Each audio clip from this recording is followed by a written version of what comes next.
Welcome to Running Hot, Action Network's motorsports betting podcast. I am your host, Nick Giffen, predictive analyst here at Action Network, and joining me, my co-host, Steven Young of Roto Grinders, better known as Stevie TPFL. And this week, we're talking bets for the Toyota Owners 400 at Richmond Raceway here on Running Hot. Last weekend at Circuit of the Americas, William Byron took his second win of the season, holding off a hard-charging Christopher Bell, who had fresher tires. Byron was able to hold off Christopher Bell by just over half of a second. Bell's Joe Gibbs Racing teammate Ty Gibbs rounded out the top three, which gave Ty Gibbs his third top five in the last four races. So, Stevie, Circuit of the Americas, I know the only two cautions were the stage cautions that make for a bad race. Did the fact that Christopher Bell almost came back and passed a bunch of cars and almost passed William Byron for the win make it a good race? Was it somewhere in between? What were your thoughts on the race and just as far as implications going forward on road courses?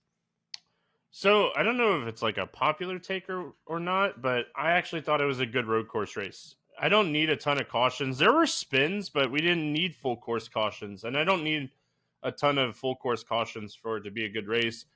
I'm not a huge fan of stage cautions. I feel like, it is what it is. You're either on it or you like it or you don't like it. I would have been perfectly good with 80 plus laps of green flag racing. I think there would have been potential for more mistakes that way. But either way, I thought it was a good race. The best cars ran up front. If you had a good car, you could pass. Like, that's what we want. Like, you couldn't pass William Byron for the lead. Well, he had the best car. He was the fastest car of the whole race. Like, he was able to pass for the lead a couple times. So, I mean, we saw all different kinds of strategy. Had Ty Gibbs let Christopher Bell go like 2 laps sooner than he did, he probably beats William Byron in that race. And, everybody would have been talking about the exciting finish that we got. But overall, for road course racing, I thought it was great. The Toyotas were fast. We saw good progress for the Fords. Like, Cindric was really fast before he had the nose damage, which is really good. Blaney and Logano were able to move up through the field passing, not just through strategy. So, honestly, if you had a good car, you could pass. What more do we want on a road course? Like, these cars are a little bit easier to drive on road courses. We talked about it a lot. This was a good road course race. I agree with you. I thought it was a really good race. You mentioned guys who could pass. Daniel Suarez was passing guys like crazy in that first stint. And then inexplicably, they stayed out. They weren't going to get that. They have a win in their bag, right? They should be going on the race winning strategy, or they should be getting the playoff point for winning the stage. But once Christopher Bell stays out, you need to come in and pit. And then not only did Daniel Suarez's team do that, then they pitted him during the stage caution, setting him back in the field. Whereas Bell's team, they decided to stay out and make it a 2-stop race. And I'll disagree slightly. I thought Christopher Bell had the best car. He was easily moving through the field throughout the beginning of the race.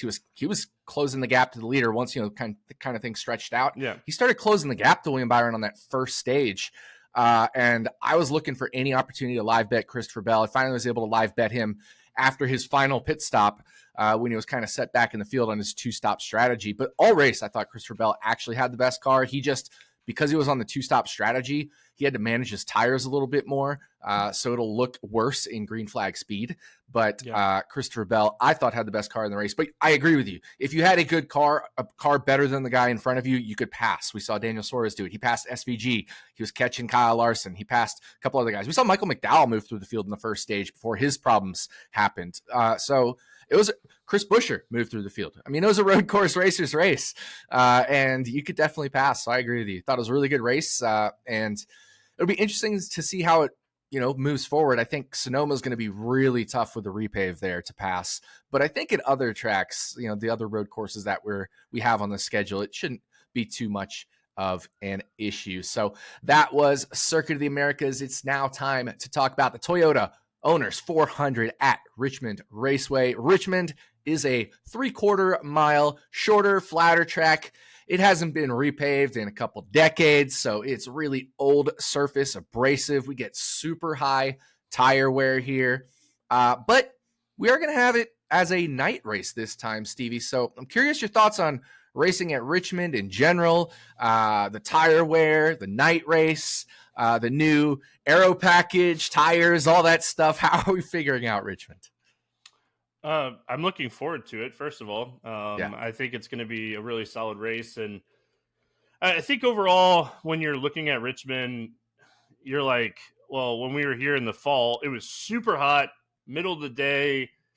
Fords had like incredible long run speed. When we were here last spring, Chevys dominated with their speed. And we come here this weekend, and I think it's going to be Toyota. So, I mean, it's very interesting when you're looking at it. But I feel like Richmond, like you said, a little bit more tire wear. You got to manage your stuff a little bit better. But it's very similar to Phoenix. I mean, we get really good data right off of Phoenix for this racetrack. It's the same tire package that we ran at Phoenix. So, yeah, I mean, overall, I expect Richmond this time around to race very similar to Phoenix. I agree with you. I think it's going to race a lot more similar to Phoenix because we saw more tire wear at Phoenix. Normally we don't. Yep. And we saw very significant tire wear at Phoenix. Part of it was the new package, but a lot of it was the new tire, the thicker tread, which allowed them to bring a softer compound that can wear more, but not wear too much. So it's wearing down to the cords. So I think that was a slam dunk, but it's interesting for Richmond because Richmond's already a high tire wear track. Now, if we're getting even more tire wear, what is going to happen, Stevie? Are all these, like, I'm curious because we talk about stage 2, stage 3 at Richmond. Do you split the stage in half or do you split it into thirds? It might be where you just have to split it into thirds. What do you think? I think we could potentially get like Darlington situations where we see 10 to 15 cars do the 2-stop strategy. And then we get a bunch of cars that do the strategy of, hey, let's just keep putting fresh tires and run as hard as we can. So I think that's an added aspect that's really fun as far as just, trying to see like where you're at. And you might honestly not know where you're at until like 40 laps to go, 30 laps to go in this race. Like, hey, do I have a sweat or not? How do cautions fall? So, I mean, maybe potentially a little bit more added variance this weekend on the betting and fantasy side of things. So, but yeah, I mean, it should. I can't wait. I'm really, really excited to see how this tire does this weekend at this racetrack. Yeah, I agree with you. I think it'll be a lot of fun. And like you and I said, we both think we can use Phoenix simply because they're the two most similar in like shape and size of the shorter flat tracks. It used to be like Phoenix was an okay comp, but not a great one because it was lower tire wear or at worst medium tire wear. And then Richmond was high tire wear. But given the extra tire wear, we can definitely use Phoenix. I know you and I will be looking at Phoenix data. Any other ways to handicap Richmond in general, not just necessarily using Phoenix or past Richmond history? Richmond's one of those interesting tracks when you look at like Richmond data. You're like, all right, well, this guy is good at short flats and he's good at Richmond. And you go to short flats like Phoenix and you're like, why hasn't Truex performed better? Because he's so good at short flats. If you're fast at Richmond, you're typically fast at Richmond. It's not a track that, like Phoenix, before the redesign of Phoenix, like you went to Phoenix and you ran as fast as you could hugging the bottom. They redesigned the track a little bit, and you still, that's, one of the best ways. But like Richmond, you have to be good long term. Like you have to be good on the long runs. So, you could potentially add in your high tire wear tracks where you have drivers that are just good at maintaining their stuff. So typically we see veterans do very well at Richmond because it's a track that you got to maintain your stuff and still run fast. And, it's one of the reasons where you look here and you're like, well, was it last 6 or 7 races? There's been 6 or 7 different winners. Like this is a very interesting race. And there's so many comers and goers of this race that it's one of, I think outside of maybe betting road courses, it's one of the racetracks that you go to and you're like, maybe I might do a lot of live betting outrights instead of betting outrights early in the week. Because we didn't talk about it with Coda, but live betting Coda and road courses this year is going to be great because the pit strategy pushes drivers that are really fast back in the pack at sometimes, but they're really not back in the pack. They're still ahead of their. So, yeah, I mean, live betting Richmond might be where we're going to be looking at most of our outrights this week. Yeah, I think that's a great point. And you actually, it's funny, you talked about how if you're good at Richmond, you're good at Richmond. We kind of said that with Bristol. We said that with Coda. A few tracks here in a row, and I think that makes for great live betting as well. I did live bet Coda. I made 3 live bets. I live bet Daniel Suarez was when he was 65-1 when he was moving through the field in stage 1. I live bet Alex Bowman 30-1 when he was moving through the field before the end of stage 2, I think it was. Yeah, And I then live bet him and got him at 50-1 and instantly went to I live bet 30-1. him 30, and then odds came off the board shortly later for the stage caution. And then I live bet, like I said, Chris Bell plus 950. My bet moved it to plus 750, so I tracked it in the action app at plus 750. But so those live bets finished second. Alex Bowman finished fourth, right? Bell second, Alex Bowman fourth, and then of course Suarez had his issues. So overall, my outrights, because I also had Ty Gibbs and AJ Allmendinger, finished 2-3-5 or 2-3-4 and 6. So just didn't work out with William Byron winning at Coda, but that's how it goes. But I think we could see something similar at Richmond. I've made 0 outright bets so far for Richmond. Okay. 0. I haven't made a single outright bet, and you'll hear in my turn picks, I don't have an outright bet yet. I think it'll be a great race to live bet, because those are, as far as what's being offered out there, live betting is only outrights right now for what I've seen. There's occasionally been a book or two that'll offer a live head-to-head or a live top 3 or 5, but that's so rare that mostly we're just live betting outright. So I think if I'm going to get my outright fix, it'll either be probably after practice and qualifying, or maybe as a live bet during the race. So I really like that. That is our Richmond preview. Now it's time to dive into some bets for the Toyota Owners 400.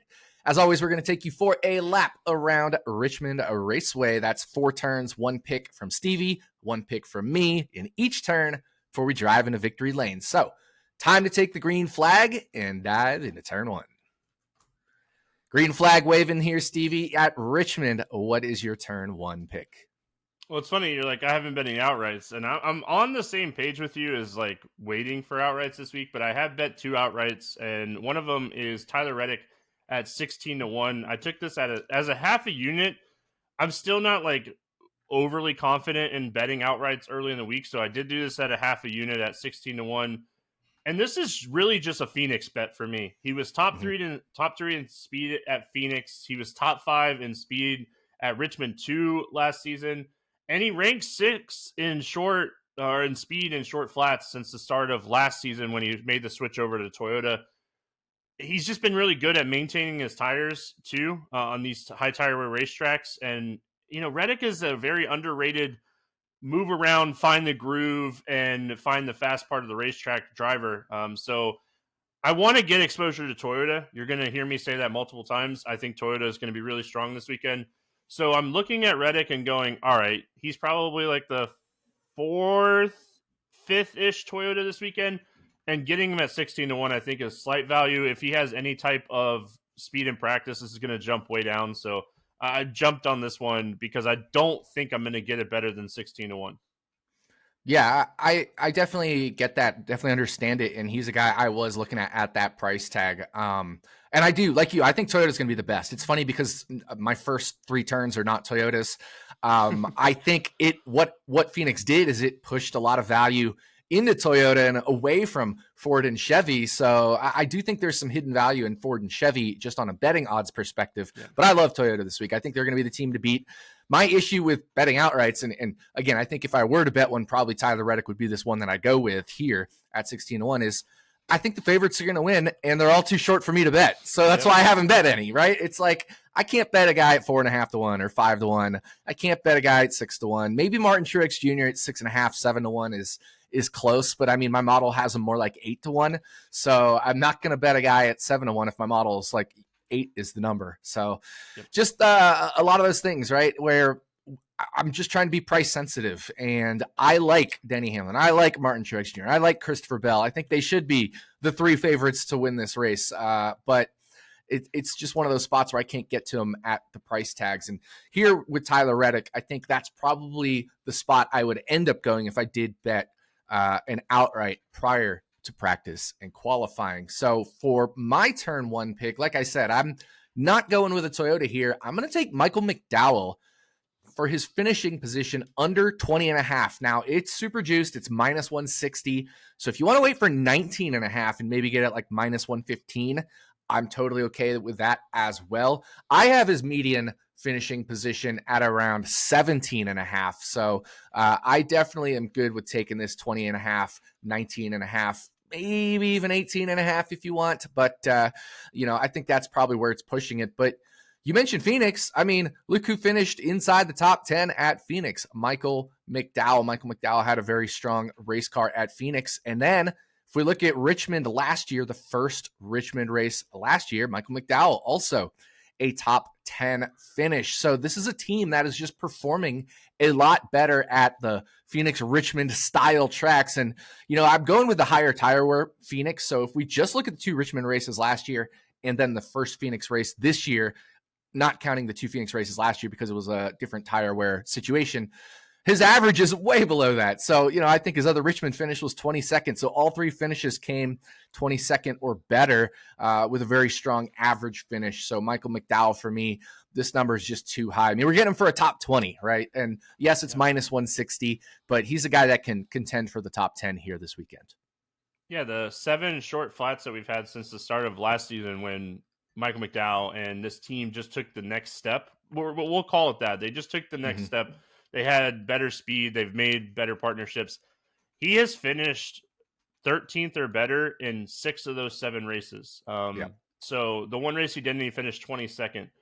I think this one's strong. I wish you could, wait, like you said, until it gets down to like 18.5 and get it at plus money. But I don't mind paying the juice on one that I have like a heavy favorite like this. And I'm about to pay the juice on mine. So I like, there you go.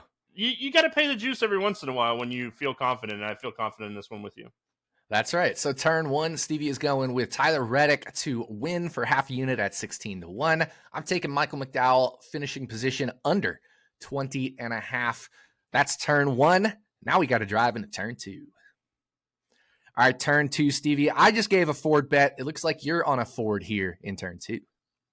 Yeah, we saw this, last season really on the short flats at the second half of the season. Roush Fenway Keselowski Racing hit on something really strong on those short flats. And we were like, all right, well, what's going to look like at Phoenix? Well, they finished like what, 2nd and 4th, I think, at Phoenix. And it wasn't necessarily like top 5 speed. They're just consistently good on this type of racetrack. So I'm going to go to Chris Buescher, top 10 here, minus 130. Paying a little juice for this one, but I feel really confident in this. He's finished 5th or better in the last 3 short flat tracks, like we said. He won this race in the fall, finished 2nd at Phoenix, ranked 8th in speed in that race. And again, I'm really just betting on the eye test of what we've seen from Roush Fenway Keselowski on the short flats. And I think that I wanted to get some outrights on Keselowski and Buescher this week, and they're just priced appropriately. So I'm going to pay the little juice here and feel confident about getting Buescher into the top 10. Yeah, exactly. I mean, there's nothing wrong with paying some juice here for a guy that should have a top 10 car. Obviously what got me on Chris Buescher for his win at Bristol a couple years ago was how well he performed at Richmond and how well he performed at Dover that year, 2 years ago. And Richmond is slightly, I guess, similar to Bristol in that if you look from the Bristol perspective, because Bristol's so high variance, not a lot correlates with it. From the Bristol perspective, Richmond actually correlates it. Whereas if you look from the Richmond perspective, it's a lot of the tracks you expect, Phoenix, New Hampshire, et cetera, that correlate with Richmond. But from Bristol's perspective, Richmond is one of its top comps. And so I thought that was interesting. That's how I got on Buescher. But looking at Bristol earlier this year, looking at, Richmond, looking at Phoenix, looking at these short flat tracks, this is definitely a spot where I would like to get some Chris Buescher as well. So right there with you for your turn 2 pick. For my turn 2 pick, I'm going to head back to the Ford camp, and I'm going to go Noah Gragson, top 10, plus 450. Look, I'll take this. I know plus 450 may not be available to you. I'd take this all the way down to like 3-1. So anything there or longer, I would absolutely grab this. Now, Noah Gragson was 11th in green flag speed at Phoenix earlier this year. If we remove Cindric's fake speed, right, because he only ran a few laps and then crashed before all the tire wear happened. So Noah Gragson was 11th in green flag speed at Phoenix. Noah Gragson in the Xfinity Series has wins at Phoenix, Martinsville, another short flat track, Richmond, which is, of course, the track we're at this weekend. Plus, he has high tire wear wins at Homestead, Darlington twice, And then I just talked about Bristol. He has a win at Bristol as well. So a lot of things that like either are Richmond, similar to Richmond, secondarily similarly to Richmond, Noah Gragson has won at in the Xfinity Series. I expect him to be strong this weekend at Richmond. And, you know, even going back to 2022 when he was racing for Colleague Racing for a handful of races, you know, he finished 24th at Richmond. It's not great, but it was a solid day for him in that car as a super rookie, right? He wasn't even into his real rookie year yet. And now we look earlier this year at Phoenix, where he's kind of come into his own at Stewart-Haas Racing in this new ride. Already 3 top 12 finishes in 6 races, and Phoenix being arguably the best of those, or I should say definitely Las Vegas was his best, but Phoenix the second best of those in terms of like his raw speed compared to the field. If you're a borderline top 10 car and you're getting plus 300, plus 350, plus 400, plus 450, you got to take it. So I'm going to take Noah Gragson for a top 10 finish at anything 3-1 or longer.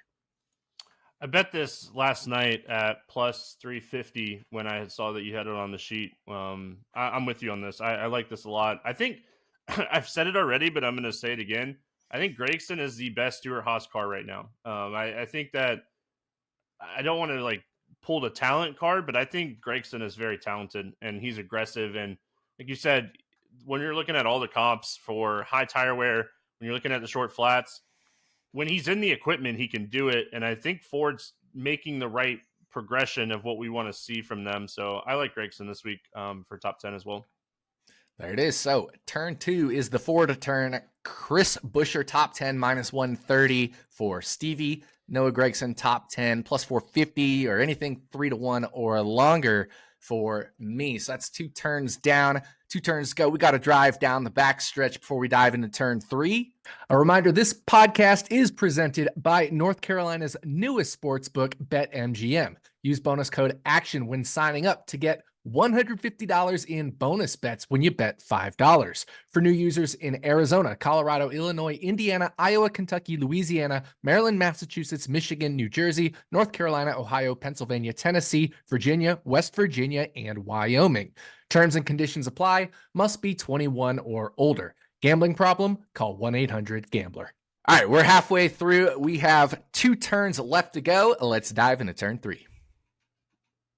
All right, turn 3, Stevie, what do you got for us? I like these group bets from time to time, and I'm on one this week. It's Group 4. It could be Group D, depending on the site you're looking at. This is available on quite a few books. Reddick, Logano, Bowman, and Bubba Wallace. Again, I'm trying to get as much exposure to Toyota this week as possible. I'm going to go Reddick here at plus 225. Logano 10th, Bowman 18th, Wallace 11th, all ranked below where Reddick was in overall speed on short flats since the start of last season. Logano, Bowman, and Wallace all struggled at Phoenix. Reddick was clearly the best of the cars at Phoenix in this group. Again, like I mentioned with Tyler Reddick's bet, I'm betting on Phoenix for Tyler Reddick, and my model is showing this as value up to plus 190. So I like this one. I'm on Reddick. I'm on Bubba. We're going to talk about Bubba here in a second. I'm on Toyota again, and I just think that Tyler Reddick is underrated. I think Logano is priced like he was 3 years ago when we had the old car and Penske was good everywhere. Alex Bowman's the sleeper in this group, but I have Reddick as the clear favorite in this one. Yeah, Logano's an interesting one because, you know, he's finished 6th, 7th, and 4th in his last 3 Richmond races. All are in the next gen car. Yep. So that's certainly a one you will have to dodge in this group, but I'm agreeing with you here. I do think Reddick is the guy to beat in this group. Bowman, another interesting one though, where we talk about high tire wear. He's good at high tire wear. Wins at Chicagoland, Auto Club, Richmond here as well. So it's a tough group, but I agree with you. Looking at green flag speed since the start of last year on short flat tracks, Tyler Reddick, who was the best at Phoenix of this group, Tyler Reddick. So I'm with you there in terms of this group bet for turn 3. And for my turn 3 pick, I'm going to go to the 3 car, and that's Austin Dillon for a top 10 at plus 400. And you mentioned it, Stevie. You said if you're good at Richmond, you're good at Richmond. Well, Austin Dillon is good at Richmond. He finds a way to get it done at Richmond. He's had race winning potential in the past. I wouldn't say that's currently where he is, but that shows you what his past has been capable of, where, in 2020, the one Richmond race we had, he had he started third, finished fourth, led a bunch of laps, and got a little bit of bad luck there at the end to not win the race. But if we look at the last 10 Richmond races, he has 6 top 10s. He also has an 11th place finish. So 7 of the last 10 Richmond races, he's finished 11th or better. That includes our most recent Richmond race, where he came away with a 9th place finish. And I think this is one of those interesting ones where, he's finishing sometimes better than he's performing. Like, you look at his driver rating, finished 9th, but his driver rating was only 78.4. His top 15 running percentage was only 64%, but that's all you need at these odds at plus 400 or plus 300 even. This is similar to Noah Gragson for me, where I'm happy to get this 3-1 or longer. It's just in the numbers, right? Like, we're betting on a finishing position, and this is a guy who manufactures finishing positions sometimes better than his car runs here, and occasionally has a car that is able to run here inside the top 10 just on speed alone. So Austin Dillon, top 10 finish, 3-1 or longer for me in turn 3. What do you think of that one? I think that one of the most underrated things that we don't talk about enough in the betting or fantasy market is pit road. Austin Dillon gains so many spots on pit road. He has a very good pit crew. They're one of the most consistent pit crews just in the industry. So William Byron is a fantastic driver. We talk about him all the time. He has a pit crew that is just nonstop performing at an A-plus level, and it puts William Byron in positions to win races. Austin Dillon is gaining positions on pit road. He's holding his position on the racetrack, but he's gaining positions on pit road, and that's huge when we come to a racetrack like Richmond, where we're going to spend a lot of time on green flag pit stops, and we're going to see a lot of pit stops in general. So when you're gaining positions on yellow flag pit stops, it's huge. When you're gaining like he's gaining on green flag pit stops, it's massive, and it's very underrated, and Vegas doesn't account for that kind of stuff, so we try to take advantage of it.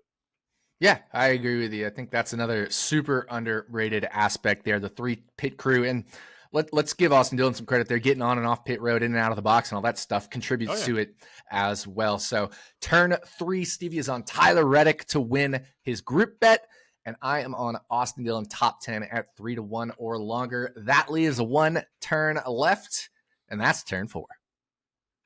All right, final turn, Stevie. You mentioned you're going to be on Bubba Wallace here, and this is the turn for it. Yeah, Bubba Wallace, top 10, plus 165 here. And I did, for what it's worth, I did mention that I bet 2 outrights. Bubba was my other outright that I bet here early in the week. I did take it at a half a unit as well, but I got it at 40-1 before it started to drop on the books. So I didn't want to necessarily mention that. I just wanted to say, like, I found value at 40-1 here. I'm showing value at plus 165 on his top 10 line. Wallace is an average finish of 18.3 over the last 4 races at Richmond with the next-gen car, which is always very concerning. He struggled at Phoenix. All right. Listen, as much speed as Reddick had and as much speed as Toyota had, Wallace is going to be able to look at that data. He's going to be able to see where to get better. Booty Barker is very good at this kind of stuff as well. He ranks 11th on speed in short flats since the start of last season. This is a racetrack that I always like to target Bubba at. We talk about him at Kansas and those types of racetracks where how well he's performed at intermediates. Bubba's been really good at short flats in every kind of equipment that he's raced in, even when he was in lesser equipment. So getting this at plus money, I think, is nice. I would probably bet this down to plus 130. But I mean, I love it at 165, plus 165 here. Yeah, let me throw some stats here. So I mentioned, I liked Austin Dillon, and of course the number's a lot longer, 3-1, 4-1 in that range. Yeah. And he finished 9th last year with a driver rating in the 70s and in a top 15 percentage, like 65%. Last year in that same race, the second Richmond race, Bubba Wallace led 80 laps, driver rating of 108.7. That's monstrous. He had 30 fastest laps, and the percentage of laps he ran inside the top 15 was 98.8% of the laps. Basically, the only laps he wasn't running inside the top 15 was when he was pitting on pit sequences. Unfortunately, he finished 12th. So that was a really unflattering finish for a guy that ran top 10, top 5 in the lead for a lot of that race, a quarter of that race almost. He was running in the lead, a fifth of the race, technically 80 out of the 400 laps. He ran in the lead. And 2 of the last 3 Richmond races, he has finished 12th and 13th. So he's right there. And he has even better stats than Austin Dillon. I can definitely get behind this at plus 160. So that is Stevie's turn 4 bet. My turn 4 bet, we're going to the old funsy bet, as Stevie likes to call him. And I'm going to take Erik Jones, and I'm going to take his Legacy Motor Club teammate, John Hunter Nemechek, to finish as the top Toyota driver at 80 to 1. I think this is just a spot. We only have 8 Toyotas, right? 80 to 1 for a guy like Erik Jones, who ran inside the top 10 most of that Phoenix race until late problems. And John Hunter Nemechek, who arguably Richmond is one of his best tracks if you look at his Xfinity data, right? He has a second place at Richmond last year, and then a second place at Richmond the year before, where he led the most laps. He has dominant wins at Martinsville, dominant wins at New Hampshire in the Xfinity series, both shorter, flatter tracks. So it's just a spot where this is a great track for John Hunter Nemechek. Like you mentioned, they'll have Toyota data to work with. I know they're not necessarily teammates from Joe Gibbs or 2311, but they'll still have Toyota data to work with. And they ran well. They both ran well at Phoenix. Now, it didn't quite work out as well for John Hunter Nemechek and Erik Jones in terms of finishing position, but especially Erik Jones running inside the top 10. And then you add in John Hunter Nemechek's prowess at this track specifically. All I need is for them to be running near the front and we get a late restart, and that has a shot. We saw it the year Alex Bowman won at Richmond. He wasn't the fastest car. He only led 10 laps, and they're the final 10 laps because he passed from the second or third row on a restart and grabbed the lead on a late restart and held everybody off. That's all that needs to happen here. Is these guys need to be close enough on a late restart, on the lead lap, and who knows what happens in the end. That's how Josh Berry finished second at one of the Richmond races last year, right? So that's all it takes. You can absolutely finish top Toyota the Josh Berry method by finishing second on a late restart, or the Alex Bowman method by winning the race on a late restart. So that's all I'm looking for here. I don't think they're going to be the fastest Toyotas, but I do think at 80 to 1 with only 8 Toyotas in the race and the ability of both these drivers at Phoenix and at here, I'm going to sprinkle on 80 to 1 on both of these. So I went through the thought process last night for an hour of debating on whether or not I wanted to bet Erik Jones at 100 to 1 to win this race. Mm-hmm. I'm still I should just pull the trigger and do a funsy bet on it where you're not throwing a ton of money at it. I really do think Erik Jones has the upside to win this race. Yes, he qualified really well at Phoenix with speed wise. He had a lot of speed at Phoenix. If we look at his history on high tire wear racetracks, very good. Obviously he's a guy that we target at Darlington every time we go there. I think Erik Jones has the upside to win, not even just be top Toyota. I think he has the upside to win this race. The Toyotas, as good as they were, him in better equipment. I feel like this is that circle spot we've had for Erik Jones that we've been waiting for. If he qualifies well, you have to, if you're going to do top Toyota or whatever you're going to do with Erik Jones, you have to do it pre-practice and qualifying. It's going to move. He's going to have some speed like he did at Phoenix. Yeah. And then John Hunter Nemechek, I even failed to mention his Truck Series results. So second at Richmond, a first at Richmond with dominant performance, leading the most laps there, right? This is a very good track for him. And I think if there's one kind of circle spot for him, like you mentioned with Erik Jones, it might be early in the season, right? Where we're going to find hidden value on JHN. It's probably going to be here at Richmond. So just a couple funsy bets for me on the 2 Legacy Motor Club cars individually at 80 to 1 for top Toyota. And Stevie is on Bubba Wallace top 10 at plus 165. So we have completed. Really quick, Nick. Yep. You can get Erik Jones at plus 200 to 1 at BetMGM.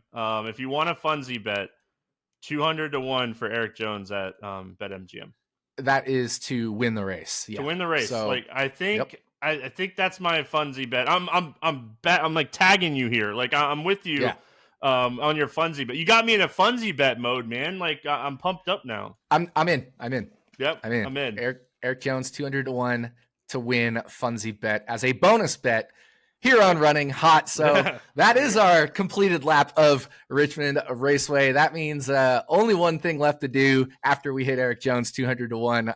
That means we need to drive into Victory Lane. So Stevie, where are we going for Victory Lane? You had this on the sheet, and I'm with you 100% on this one. It's Ryan Preece top 10 at plus 400. Ryan Preece his background is short flat tracks. Like everything you read on his background, running modifieds. When you have a background of running modifieds, you have a background of maintaining your tires and going fast. And that's what Ryan Preece brings to the table for this team. And if we look at his short flats, they're very hit or miss. But if we go back and specifically look at Richmond 2, this was a top 5 car in speed. And we look at Phoenix, he was borderline like 13th, 14th in speed at Phoenix. He had a really good finish at Phoenix. They made some really good pit calls, and he had a good finish. Or he didn't have a good finish, but he should have had a good finish at Phoenix. So looking at it here, I'm on this Ryan Preece train with you at 4-1 for a top 10. So I was like, Nick, I think this is where we go for Victory Lane. I'm with you on this one. Yeah, exactly. I mean, Ryan Preece, he's good. This is his track type. He's good at Phoenix. He's good at Richmond. He's good at Martinsville. And, you know, if you look at Phoenix, a good chunk of that time, yeah, he ran up front on strategy, and he ran, you know, short of fuel. He had to come in and pit early, which cost them a shot at a great finish. But because of that, he was actually on older tires because other people pitted later. That's why they had enough fuel to go to the end at Phoenix. And he was still maintaining that top 1, 2, 3, 5 position on older tires at Phoenix before he had to come in and top off on fuel. So Ryan Preece, finished, like I said, finished 5th here at the most recent Richmond race, the same race that we're talking about with Bubba Wallace, where he led 80 laps, same race we're talking about where Austin Dillon finished 9th. So Ryan Preece, top 10 finish. Again, this was my strategy. I had it, like you said, originally listed in one of my turns in place of the Funzy turn. But I had Austin Dillon, I had Noah Gragson, I had Ryan Preece at all 3-1 or longer, right? I got them at 4, 4, and 4.5, I think, but I'm fine with anything 3-1 or longer in all of them. Bet all 3 of them and hope at least one of them finishes top 10. You're going to make money, right? That was my strategy here with those 3 top 10 finishes. And I think if you're Stewart-Haas Racing, you kind of have to expect one of your cars, whether it's Preece, whether it's Noah Gragson, whether it's Josh Berry or Chase Briscoe, to finish in the top 10. They've all been shown they've been capable of running toward the front in various races this year. And now this should be a good track for all of them. So I think Ryan Preece 4-1, Noah Gragson 4.5-1. All of those are too long. I mean, I could almost say similar about Josh Berry. I think I'd want a little bit longer number on Josh Berry than I would on Preece or Gragson. But yeah, Ryan Preece top 10 finish is our combined Victory Lane pick. So that is going to do it for us. Thank you for listening to the Toyota Owners 400 episode of Running Hot, Action Network's motorsports betting podcast. We'll be back this time next week as we talk bets for the Cookout 400 at another short flat track at Martinsville Speedway. On behalf of my co-host, Stephen Young, thanks again for listening. We'll see you back next week on Running Hot from Action Network.